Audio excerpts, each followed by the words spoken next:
Plastic મુક્ત ભારત બનાવવા માટે ગુજરાત પોલ્યુશન કંટ્રોલ બોર્ડ દ્વારા એક પહેલ કરવામાં આવી। પદયાત્રીએ જતા પદયાત્રીઓ પાસેથી પ્લાસ્ટિકની બોટલ એકત્રિત કરીને તેનો નાશ કરી પદયાત્રીઓને સ્ટીલની બોટલ આપવામાં આવી હતી।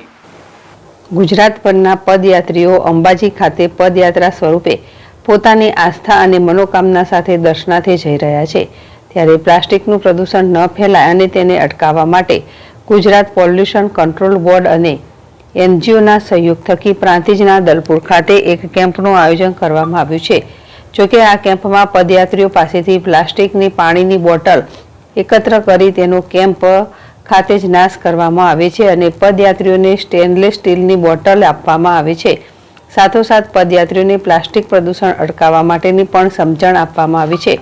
જોકે આજે આ કેમ્પ ખાતે ગુજરાત પોલ્યુશન કંટ્રોલ બોર્ડના ચેરમેન આરબી બારડ હાજર રહ્યા હતા, સાથે જ જિલ્લા કલેક્ટર પણ હાજર રહ્યા હતા।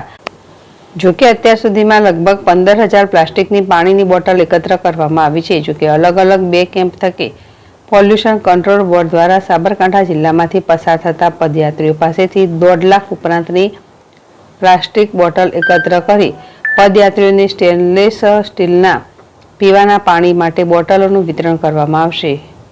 એક તરફ પ્લાસ્ટિક મુક્ત ભારત બનાવવા પોલ્યુશન કંટ્રોલ બોર્ડ દ્વારા કેમ્પ શરૂ કરવામાં આવ્યો છે, તો બીજી તરફ આ કેમ્પમાં આવેલા ગુજરાત પોલ્યુશન કંટ્રોલ બોર્ડના ચેરમેન દ્વારા નદીઓમાં થતા પ્રદૂષણ બાબતે પૂછવામાં આવ્યું હતું। જોકે તેઓ દ્વારા જણાવવામાં આવ્યું કે પોલ્યુશન કંટ્રોલ બોર્ડ દ્વારા વારંવાર નદીઓમાં છોડવામાં આવતા પ્રદૂષિત પાણી બાબતે તપાસ કરવામાં આવતી હોય છે અને વખતો કેટલાક એકમોને ક્લોઝર નોટિસ પણ આપવામાં આવી છે। આ સાથે વરસાદી પાણી સાથે પ્રદૂષિત પાણી નદીમાં વહેડાવવામાં આવે છે તે બાબતે પૂછતા તેઓએ જણાવ્યું હતું કે તે બાબત પણ પોલ્યુશન કંટ્રોલ બોર્ડ દ્વારા કાર્યરત રહી કાર્યવાહી કરવામાં આવી રહી છે। આ ઉપરાંત ગુજરાતની 5 જેટલી પ્રદૂષિત નદીઓને પ્રદૂષણ મુક્ત કરી હોવાની પણ વાત કરી હતી। જોકે આગામી દિવસમાં અન્ય નદીઓને પણ પ્રદૂષણ મુક્ત કરવા માટેના પ્રયાસો હાલ કરવામાં આવી રહ્યા છે। પ્રદૂષણ ફેલાવતા એકમો તેમજ લોકો સામે પણ ગુજરાતમાં પોલ્યુશન કંટ્રોલ બોર્ડ દ્વારા વખત પગલાં ભરવામાં આવી રહ્યા છે અને આગામી સમયમાં પણ કડક કાર્યવાહી કરવાના સંકેત આપ્યા છે।